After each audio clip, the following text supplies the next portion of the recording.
Welcome to your Barbados Today Evening News Update for Wednesday, April 10. So glad you can join us. I'm Fernella Wedderburn. A United Kingdom national was found dead at sea this morning.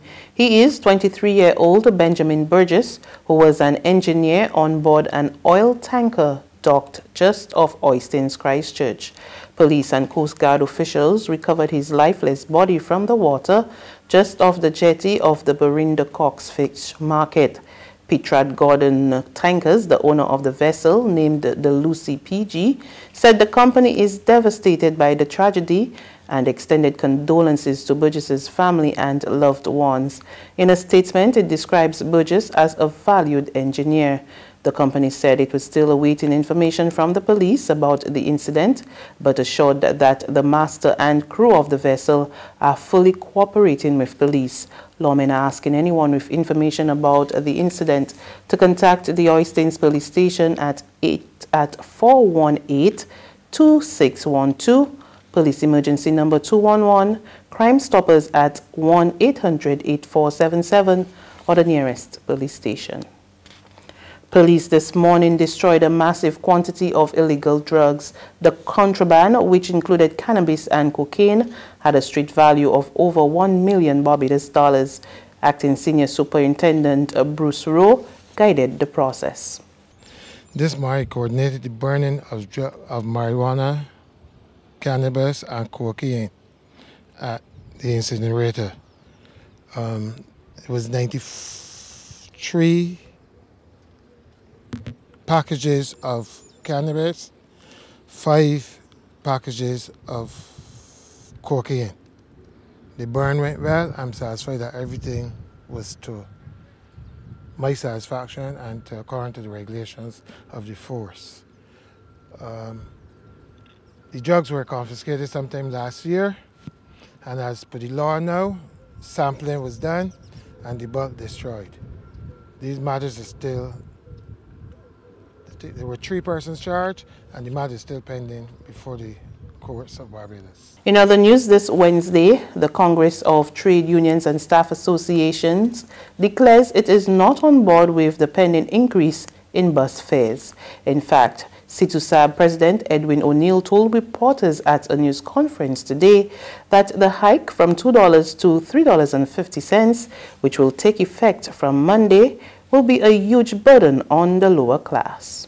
But when the increase or when the cost of that falls on workers in the manner with the percentages in which it has done,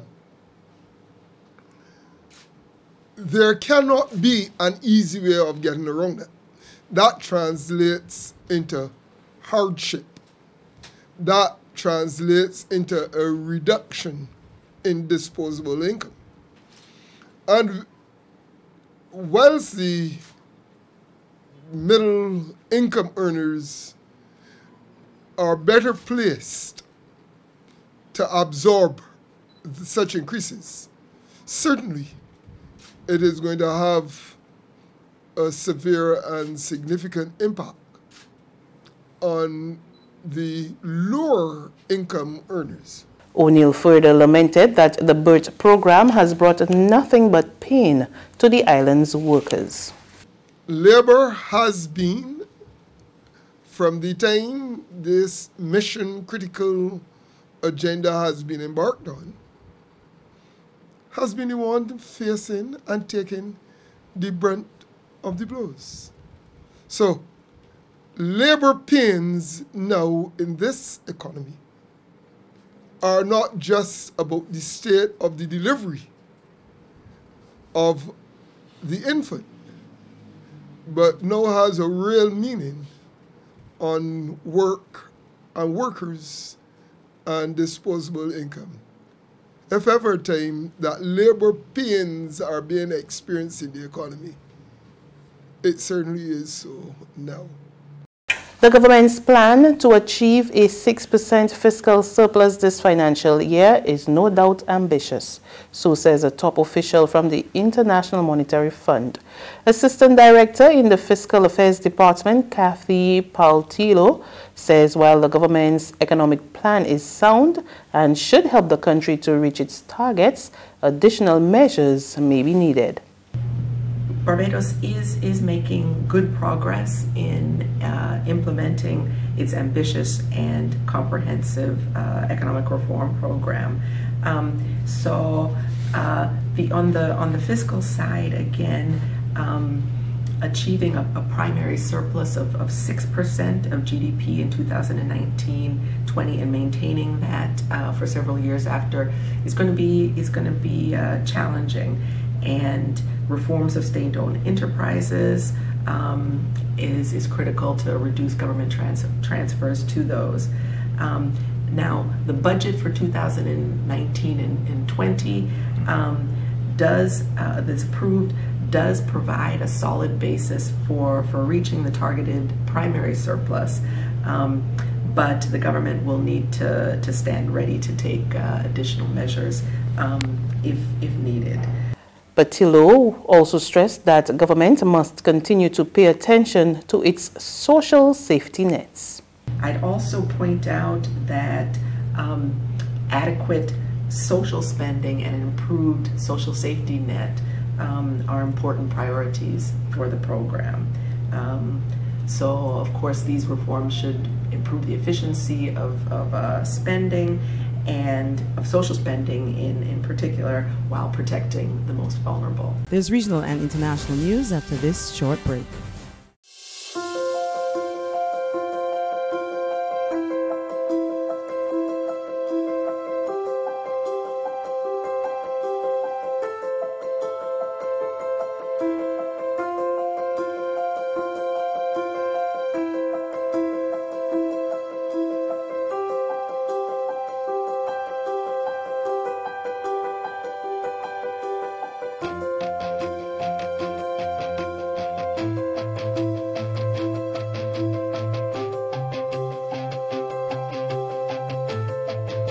Barbados Today, news you can trust.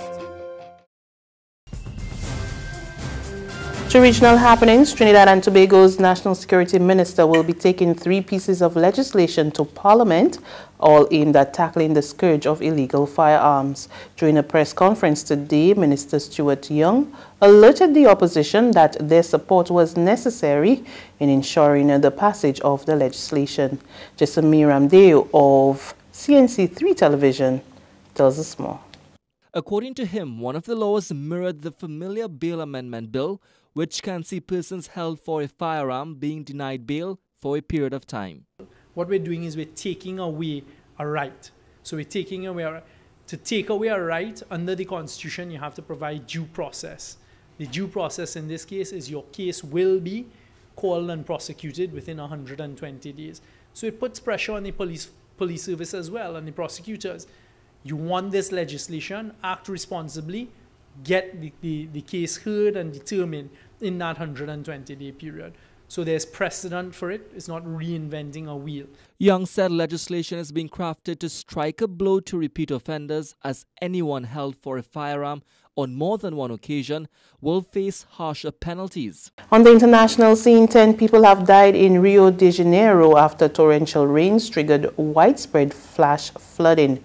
Authorities have declared a state of emergency as waters turned streets into raging rivers, toppled trees and swept away cars. Cleanup operations are continuing across the country, even as schools remain closed. Fire officials report that the bodies of 3 people were found in a car buried behind a shopping center on Tuesday afternoon, while 2 women died when a house collapsed. The other victims included a man who died after he was electrocuted in a house, and another was caught in a torrent of water. A record 246 millimeters of rain fell in just 9 hours on Monday night, way above the April average of 95 millimeters. And that's news. But for the very latest, visit our website at www.barbadostoday.bb.